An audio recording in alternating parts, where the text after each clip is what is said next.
Bienvenidos a la casa madre.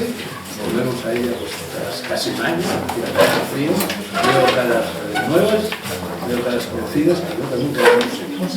Lamento las ausencias, esta fotografía que tenéis ahí es, a mi modo de ver, la perfecta definición de física. Los grandes maestros de Estados Unidos. Hablaré un poco sobre ellos en el curso de estos años. Tenías razón, nos ahí asomados, se supone que un hombre acaba, un ser humano acaba de pegarse un bofetón tremendo, ¿no? Tenías razón, los humanos no caen de pie. Los gatos siempre caen de pie, los taoístas siempre caen de pie. Bueno, ante todo estoy verdaderamente muy sorprendido, agradablemente sorprendido, por la formidable repercusión que están teniendo poco a poco estos encuentros. La verdad es que en este momento los conoce todo el país. Bueno, afortunadamente no ha pasado todo el país por ellos, pero de oídas y de leídas, porque están colgados permanentemente en los restos de los senadores, están llegando a reducir verdaderamente un impacto filosófico, un impacto intelectual, un impacto espiritual, un impacto científico. Es curioso cómo desde un pequeño núcleo puede poco a poco, en forma de círculos concéntricos, pues extenderse. Bueno, lo que yo pretendo hacer con todo esto es crear un estado de ánimo. Nada más, yo no pretendo otra cosa que crear un estado de ánimo. Un estado de ánimo que está basado precisamente en el paz y que esté basado en la conducta de los gatos. Según la paz, el sabio es la persona que sabe permanecer al mismo tiempo en estado de vigilancia y en estado de reposo. Eso el gato lo hace de una manera formidable. Los gatos están tranquilos, están tranquilamente dormidos, una paz extraordinaria, y el más mínimo ruido, el zumbido de una mosca, inmediatamente levantan las orejas, lo escuchan, ven que no hay peligro y vuelven a dormir. Ese estado de simultaneidad entre el reposo y el estado de vigilancia, yo creo que es el salmo, y de eso vamos a hablar un poquito estos días aquí. La verdad es que cuando yo hablo de la repercusión de los encuentros eleusinos, bueno, poco a poco se han ido creando alrededor de los encuentros eleusinos y un poco amparados en ese logotipo que en estos momentos es para nosotros el WhatsApp, pues se han ido creando unos focos de difusión de esta actitud, de este estado de ánimo. Uno es, por supuesto, el programa Libros con Wasabi, que no sabemos si va a seguir o no, pero que ha tenido muchísimo éxito, incluso en las redes sociales no ha habido nadie que lo haya atacado, pues es rarísimo en las redes sociales, todo el mundo lo ha defendido, y la verdad es que tanto en Televisión Española como en la gente que lo ve, como en la Caixa, la Fundación, la Obra Social de la Caixa, que es la que nos ha amparado, y sin ese amparo no hubiera sido posible hacer este programa, porque este es un programa que no cuesta un euro al contribuyente. Es decir, Televisión Española no pone nada. Cuando digo nada, quiero decir nada. En el despacho, en la secretaria, nada. Simplemente nos abren la ventana en la rejilla y entonces, gracias al patrocinio de la Obra Social de la Caixa, pues hemos conseguido hacer este programa, del cual se han emitido hasta ahora pues 29 entregas. El programa terminó el pasado 10 de junio y ahora pues estamos en stand-by. No sabemos si el programa va a seguir o no, porque todo eso depende de que la Caixa decida seguir amparándonos o no. La verdad es que estamos bastante esperanzados, todo el equipo, el Canadá, Orianta, Elia, Javi, yo, etc. En cualquier caso, no sé si visteis el último programa, que lo dediqué a la Universidad que dejaba de aparecer la 74ª edición, y yo ahí dije, bueno, probablemente si el programa no se renueva en septiembre, pues yo me he despedido para siempre de las audiencias televisivas, porque no es muy probable que en estos tiempos de crisis, que son de 80 años, que son los que tienen prácticamente el título octubre, le cambien todo. Con lo cual, bueno, veremos a ver. En cualquier caso, ese es uno de los focos de difusión eleusinos, porque Wasabi. Luego hemos creado, como seguramente sabéis todos, una tertulia de Wasabi, que se celebra los miércoles en Madrid, en la calle Ballesta número 25. Bueno, es una tertulia pequeña, 26. Es una tertulia con los números de y bueno, las hacemos en un local muy curioso y no cabe mucha gente, 15, 20 personas, pero la verdad es que también eso se está propagando, ¿no?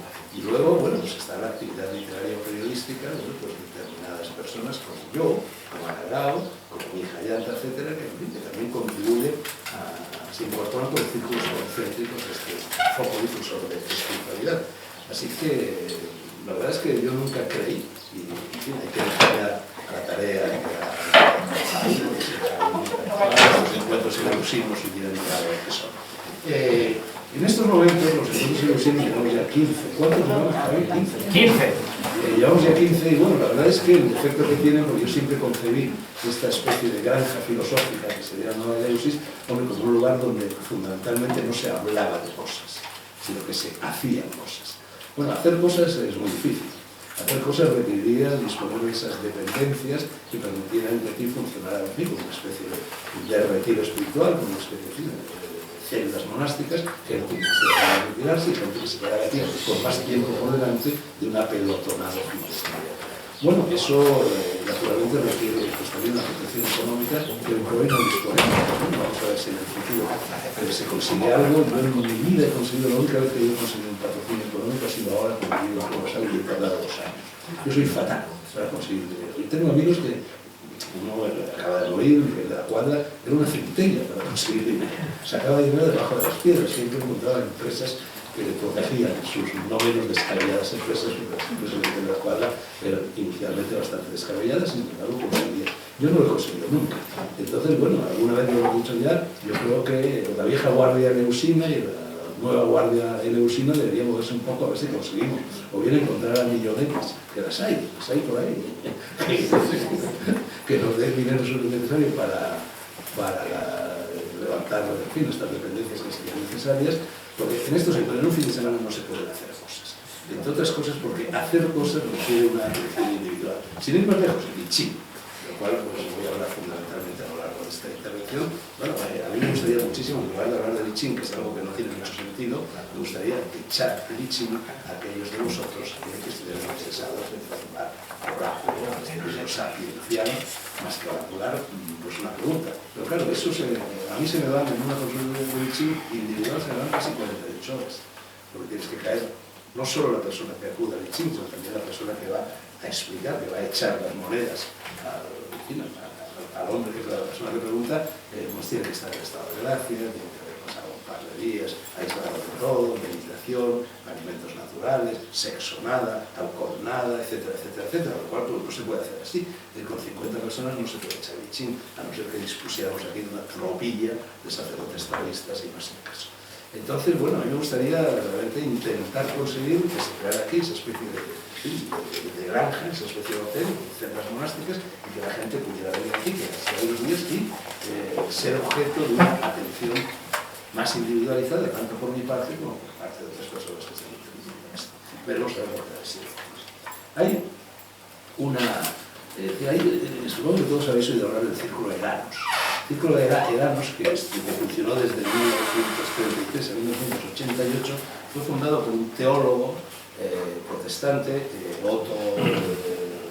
Rudolf Otto, y se celebraron las reuniones una vez al año durante 8 días en el lago Lemán, en la casa de este teólogo, y con la intervención fundamentalmente de una teósofa y el hombre que dio un curso tremendo al grupo Eranos, que tuvo una influencia extraordinaria durante casi 50 años. Todavía existe, podría poner un poco, pero ya no. Bueno, esto que estamos haciendo aquí es un poco como el Círculo Eranos. El Círculo Eranos, además, nació el famoso círculo hermético de Hermann Hesse y de Jung, y son todo, bueno, pues vasos comunicantes, actividades muy entrelazadas, como la Eleusis, Eranos, Círculo hermético de Hesse, Jung, etc. Eranos es palabra griega que significa literalmente la vida frugal a la que cada participante aporta su parte. Literalmente también banquete de ideas. Bueno, yo creo que los encuentros eleusinios responden, o por lo menos intentan responder a esa definición. Son un banquete de ideas. Aquí todas las ideas son bienvenidas, y las no ideas también. Y aquí no hay actitudes previas por parte de nadie y por supuesto por parte de mí tampoco.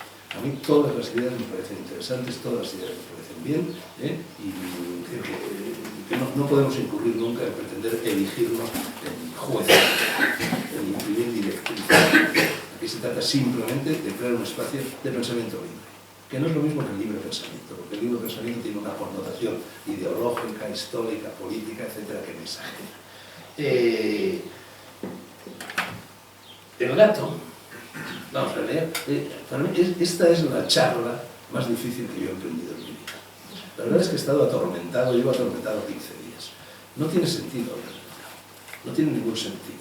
El concepto fundamental alrededor del cual gira el Tao es los que hablan no saben, los que saben no hablan.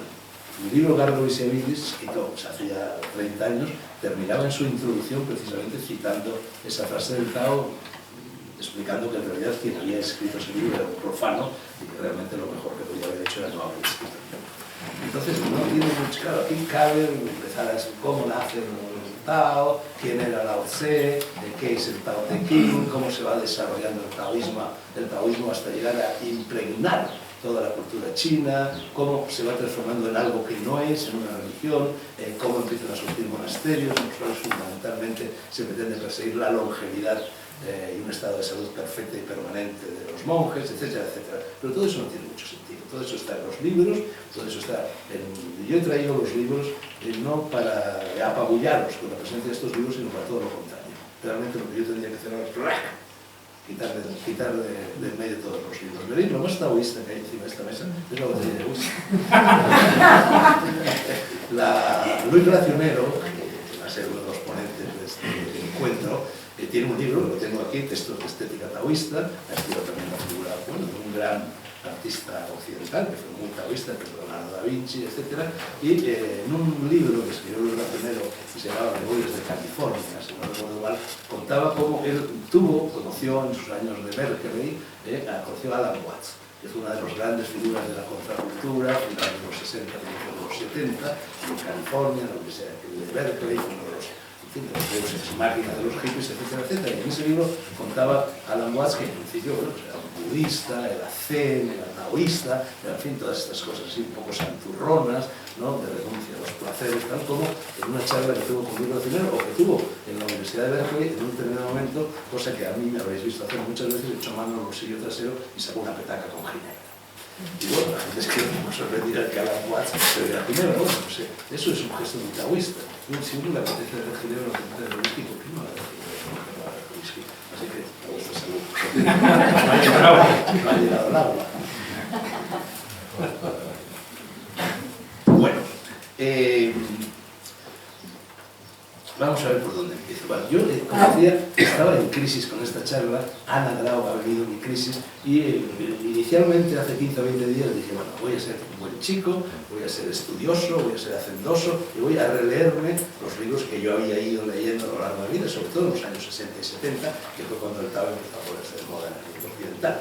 Y, sin ir más lejos, pues estos textos de estética taoísta de Luis Racionero, Taoísmo de Alan Watts o El Camino del Tao. Entonces me los leí, llevaba 30 años sin leerlos, los anoté cuidadosamente, con el objeto de trasladaros resumido el contenido de estos libros, y perdí los libros. Lo cual es profundamente taoísta. Es una lección que me dio el Tao. Eres gilipollas, Fernando, cuando no puedes ponerte a hablar del Tao, dando datos históricos, convirtiendo el Tao en una especie de disciplina académica. La conciencia de que yo había perdido esos dos libros, que eran la base de lo que quería deciros, fue ayer. Fue ayer cuando me di cuenta de que había perdido los dos libros. Claro, me los llevaba siempre a cuestas, con ánimo a leerlos en un tren, y los he ido a dejar, sospecho yo, en un hotel de Málaga, donde hace poco estudiando una charla de cosas sexuales y tal. El caso es que me quedé completamente desarbolado. Y entonces, ayer, según venía hacia Soria, en compañía de Ana Grau, yo estaba delante de su lado, ¿qué hago? Voy a hacer algo lo más taoísta que se puede hacer. Y es curioso porque Luis Racionero hace un par de horas, cuando ha llegado aquí a Castelfío, me ha dicho lo mismo. Él estaba pensando en hacerlo. Lo más taoísta que yo podría hacer es salir ante ustedes y decir, los que hablan no saben. Los que saben no hablan y callan. Entonces, la charla se supone que debe durar una hora o algo así, una hora entera delante de todos nosotros en silencio absoluto. ¿Qué pasaría? Seguro que pasaban cosas. El silencio agita todo. El silencio en un mundo tan lleno de algarabía por todas partes como es el mundo actual sorprende a la gente, la inquieta, la mueve emocionalmente. Creo que al principio os sentiríais un poco extraño, os miraríais los unos a vosotros, me miraríais a mí, no sabríais qué hacer, empezaríais a moveros, a removeros un poco la silla, el uno tosería, el otro miraría por la ventana, el otro seguiría el vuelo de una mosca. Bueno, todo eso son actividades profundamente taoístas, porque el Tao fundamentalmente consiste en hacer las cosas por ellas mismas sin propósito, tal como van viniendo, tal como van sucediendo. Esto del silencio es curioso, porque yo ayer, según venía hacia Castilfrío, acompañado por Ana, de repente, no sé por qué la conversación nos llevó a los Koan. Los Koan tienen mucho que ver con el Tao, porque en definitiva el Tao es decir, lo que llamamos Zen, ese concepto que tan de moda está, es el cruce del taoísmo con el budismo. Entonces surge esa especie de geometría no euclidiana que es el Zen, y que fundamentalmente, a la hora de iniciar en el Zen un maestro o un discípulo, le pone un koan. Es decir, esos problemas que no tienen solución por la vía de la razón. y hay que solucionarlos por vía de iluminación. Generalmente son preguntas absurdas, el discípulo, el catecúmeno, se separa los sesos, intentando encontrar respuesta, y mientras no encuentra la respuesta, el monje no le ayuda lo más mínimo, el sabio taoísta o zen no le ayuda lo más mínimo. Y a veces llega un momento en que efectivamente esa persona a la cual se le ha propuesto un problema sin solución aparente, sin solución racional, ¡paf!, se ilumina, encuentra la respuesta, ¿verdad? Y eso es el satori, eso es la iluminación, ¿no? Bien, pues ayer decía Castelfrío, la conversación con Ana derivó hacia los koan, tal, entonces le digo, mira, derivó, porque yo saqué a reducir la palabra koan y para mi estupor, Ana no sabía lo que era un koan. Nunca había oído hablar de los koan, que yo creo que es algo que está, bueno, está, en fin, que ha entrado en la sociedad occidental, más o menos todo el mundo sabe lo que es un koan. Bueno, pues ella no lo sabía. Quizá no sé, pues el catalán. Los koan, no lo sé, la verdad es que me sorprendió mucho. Sí, ahí los koan estaban Prusés. Bueno, Pero el caso es que entonces ya, no sé, mira, un koan es esto, un koan más o menos lo que acabo de decir, y te voy a poner, a ver si lo resuelves, yo en plan chuleta, te voy a poner el koan clásico, el koan que siempre se cita en todos los manuales de Zental, que es el famoso koan de cuál es el sonido que se emite con el aplauso de una sola mano. Ese es el koan clásico. Entonces le digo, bueno, tienes tiempo, no lo vas a resolver ahora, tienes tiempo para resolverlo, tómate tu tiempo, tardarás meses, a lo mejor no lo conseguirás nunca, tal, y ante mi estupor, segunda fase de estupor, de 20 minutos como se para de historia, después de la primera fase, que fue que no supiera lo que es el koan, inmediatamente después de formularle yo el koan, dice el silencio. Y efectivamente, la respuesta es el koan, tiene varias, porque los koan admiten varias respuestas, pero la respuesta clásica es el silencio. A casi nadie se le ocurre pensar, cuando se dice cómo suena el aplauso de una sola mano, a nadie se le ocurre pensar que no suena, claro, no suena, es imposible, entonces la respuesta es el silencio, ese silencio en el que debe sumergirse la persona, bueno, que pretende alcanzar la iluminación.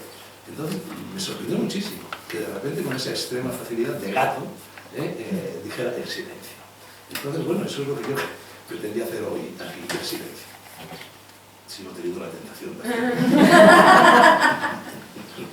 Oye, el agua sigue sin llegar, por cierto. Eso no es nada taoísta. Flores de Arabia. Ah, sí, ya. Gracias. Bueno, entonces vamos a ver. Tenemos ya una primera vía de aproximación. Bueno, el Tao no sabemos lo que es. Del Tao no se habla, eso lo dicen todos los maestros. Por lo tanto, no sabemos exactamente lo que significa Tao. El gran problema de la traducción del chino al castellano, o al francés, o al inglés, o al alemán, igual, es que no se puede traducir. Es que son dos lenguas sin vasos comunicantes entre sí. Es que responden a una concepción completamente diferente de lo que es el idioma. Entonces, Tao, los jesuitas, los misioneros jesuitas, cometieron el imperdonable error, cuando en el siglo XVI fueron a China y vinieron a Europa, de traducir Tao como Dios. Cuando el Tao es ateo, el Tao no es una religión, el Tao no tiene nada que ver con la religión. El Tao es una actitud ante la vida. El Tao fundamentalmente es un estilo de vida. Entonces, a partir de ahí, empezaron a apabullarlo con definiciones del Tao, bueno, que pueden aproximarse un poco. El Tao sería el camino, el Tao sería su deber, el Tao sería la ley, el Tao sería, en cierto modo, el Dharma del hinduismo, y también sería lo contrario del Dharma, porque precisamente lo que el Tao, que es una doctrina, es la doctrina más anarquista que jamás se haya formulado, lo que dice es que no hay leyes, que no hay reglas, que no hay normas, que la persona no tiene que estar sometido a nada de eso, excepto las leyes de la naturaleza. En definitiva, lo que el Tao refleja es una vieja antítesis entre historia y naturaleza, entre lo artificial y lo natural. La naturaleza es taoísta, es un flujo. El Tao se basa en tres conceptos. Uno es Tao, el camino que va a seguir, el deber, la ley, la norma, la regla, la conducta. El otro es el Wu-Wei, que también se ha traducido muy a menudo como el vacío, no es el vacío. El Wu-Wei significa el flujo espontáneo de la naturaleza. Y luego el Te. El Te es la magia que se deriva de seguir el flujo de la naturaleza, de actuar sin propósito alguno, y todas las soluciones se resuelven. Como decía, la gran metáfora del Tao es el agua todo lo vence. Por razón dice un refrán español que quien tiene una gotera y no la arregla la casa entera. Basta una goterita así para cargarse, no sé, el castillo del Piriá. El agua todo lo vence, ¿por qué? Porque es blanda, porque fluye, porque se adapta a todo, porque puede correr caudaloso y precipitada en forma de catarata, de cascada, de ravioles, de un río y puede relanzarse, puede ser estanque, y al final te pongas como que pongas, el agua siempre acaba llegando al mar. Ya sea a través de las nubes, ya sea a través de un río, ya sea a través de la lluvia, siempre acaba llegando al mar. De la misma manera, la persona que emprende el camino del Tao, y yo tengo que decir que, en fin, que de todas las teorías, las filosofías con las cuales me he ido encontrando a lo largo de la vida, la que más me ha convencido es el Tao. Y yo, fundamentalmente, por encima de cualquier otra cosa, soy taoísta. Ser taoísta, cualquiera puede ser taoísta. Ser taoísta es gratis. Ser taoísta es facilísimo. Ser budista, ser cristiano, ser musulmán, eso implica la obediencia, acatar las leyes, estudiar cosas. No, el Tao es la espontánea actitud del hombre primitivo, por así decir. Antes de que la historia se pusiera en marcha, todo era Tao. Porque todo era naturaleza y la naturaleza es puro Tao. La naturaleza está sujeta al cambio. El Tao se basa en la evidencia de que absolutamente todo está sujeto a cambios constantemente, como la naturaleza nos lo demuestra, y que, por lo tanto, hacer planes, planificar nuestras vidas, nuestras acciones, es estúpido. Porque a no ser que hagamos una planificación de 5 minutos. 5 minutos es muy poco probable que lo que está pasando en este aula cambie. Pero desde luego hacer planes de más largo alcance significa tirar una moneda al aire, porque no sabemos si las modificaciones, los cambios que va a experimentar nuestra personalidad, que va a experimentar el mundo alrededor de nosotros, que va a experimentar la sociedad, van a permitir que ese plan, que ese propósito que hemos elaborado pueda llevarse a cabo, probablemente sea un disparate. Desde este punto de vista, bueno, el Tao tiene mucho que ver también con eso que los estoicos llamaban la ataraxia, el distanciamiento, la indiferencia hacia las demás. Tiene mucho que ver también con el desapego de los budistas y de todas las religiones orientales. Pero al mismo tiempo no es exactamente eso. Tiene mucho que ver con el no juicio. El Tao, es decir, no se puede juzgar. De hecho, una de las virtudes que tienen los gatos es que los gatos no juzgan jamás. Los gatos no juzgan. El amor que puede dar un gato para su dueño, para el gato, los gatos no tienen dueño, digamos, su amigo, es que jamás lo juzga, lo acepta tal y como es. En el Tao no se juzga nunca, en el Tao no se interviene, en el Tao se limita a vivir en el aquí y ahora. El gato, por ejemplo, tiene autonomía emocional. Los seres humanos no tenemos autonomía emocional, estamos continuamente condicionados bueno, pues por una serie de emociones, de sentimientos, de ideas que en definitiva nos han sido inculcadas, pero que si yo salgo ahí y me voy a pasear por los campos, que es lo que hace fundamentalmente el taoísta, no voy a encontrar nada que se le parezca. De todas las doctrinas que se hayan emitido en la historia de la humanidad, la menos occidental es el Tao. Es muy difícil explicar el Tao occidente porque todo el mundo occidental funciona en contra del Tao. Todo el mundo occidental es planificación. Lo vemos, por ejemplo, en el mundo de la política. Para el Tao, el buen político es el que no interviene. Incluso recurren a la metáfora de que el buen político tiene que ser como el cocinero que fríe pescadito y que tiene que intervenir muy poco en la fritura, muy poco en la cocción, precisamente para que el pescadito quede aéreo, quede ligero, ¿no? Bueno, los políticos occidentales, todos, da igual, los de izquierda, los de derechas, los chinos, los rusos, los americanos, los ingleses, los españoles, todos pretenden planificar, y planificar, y planificar. Y planificar es como, bueno, es como planificar el agua que se escurre por un colador. Es imposible planificar el agua que se escurre por un colador, entonces es imposible planificar la sociedad. El buen político no interviene. Sin embargo, estamos viviendo en un mundo donde todo está intervenido, donde todo está planificado, donde todo está encadenado, donde todo está predirigido, naturalmente con unas consecuencias catastróficas.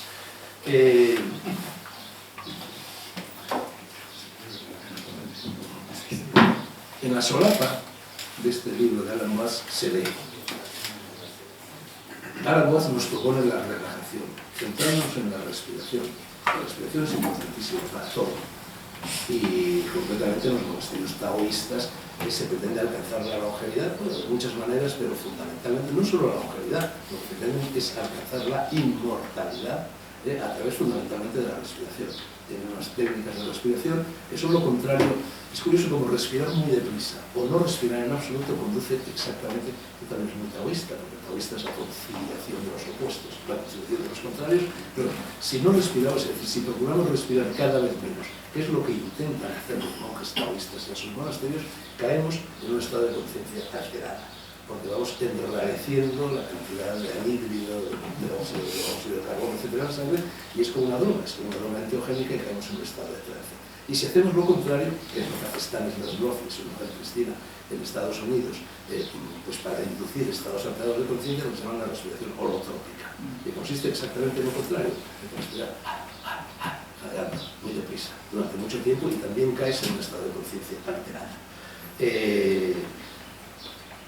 Dice aquí Alan Watts, nos proponen la relajación centrándonos en la respiración y olvidar todo lo que sabemos, para vivir sin ningún prejuicio, una nueva espontaneidad y una nueva manera de entender el mundo.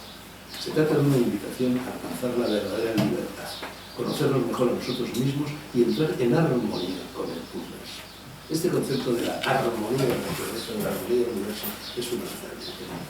El Tao fundamentalmente conduce a la experimentación, a la incorporación a la propia vida y a la propia conciencia de esa armonía del universo. Esto es una idea que está en todas las culturas. Leibniz hablaba de la filósofa hablaba de la armonía establecida. Siempre se hablaba también de la música de las esferas.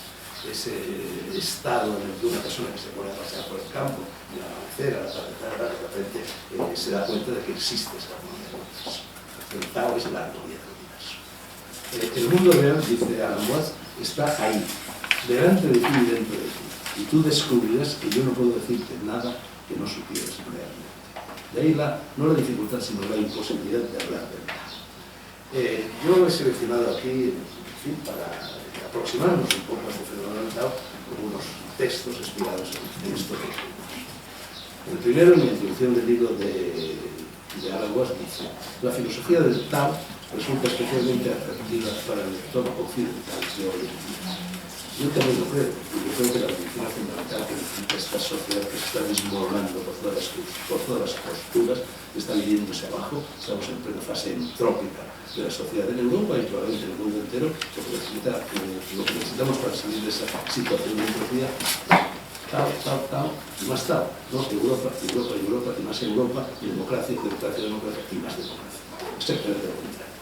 Por una parte, admiramos la ingenuidad de un estilo de vida tan sensible como para dejarse llevar por la corriente del río, cortar la madera siguiendo sus vetas. Eso es fundamental en la estética taoísta. Las vetas de la madera es lo que el pintor taoísta va a intentar reflejar en sus cuadros. Las vetas de la madera son extraordinarias, son perfectamente armónicas entre sí, reflejan esta armonía del universo casi a la perfección. Y navegar aprovechando la fuerza del viento. Por otra parte, también nos llama la atención una visión del mundo que tiene muy elevada estima la pasividad. Busca siempre adoptar la posición más neutra o inferior y concibe sus estrategias en función del principio de la entrega. No de la posesión, de lo contrario de la posesión, de la entrega. De ese modo, la visión inclusiva del taoísmo reconcilia los misterios subyacentes de la existencia con las preocupaciones pragmáticas de la vida cotidiana y trata de encontrar la delicada armonía existente entre la estabilidad y la inestabilidad. Más adelante, dice Alan Watts, para poder adentrarnos en el taoísmo deberemos tratar de situarnos en el adecuado estado mental. El punto de partida idóneo consiste en olvidar lo que sabemos o creemos saber, suspender nuestros juicios y regresar al estado en el que nos hallábamos cuando éramos bebés o gatos, antes de aprender el lenguaje y el nombre de las cosas. En ese estado solo sentimos lo que es, sin nombrarlo de ningún modo. No sabemos absolutamente nada de algo llamado mundo externo relacionado con algo llamado mundo interno. Así el niño. No sabemos quiénes somos y tampoco tenemos la menor idea acerca de lo que significan las palabras yo y tú, ya que ese es un estado anterior a todo aquello. En ese estado ignoramos lo que es el autocontrol. No conocemos la diferencia existente entre el ruido de un coche en el exterior y un pensamiento errabundo que penetra en nuestra mente, porque ambos son simplemente cosas que ocurren.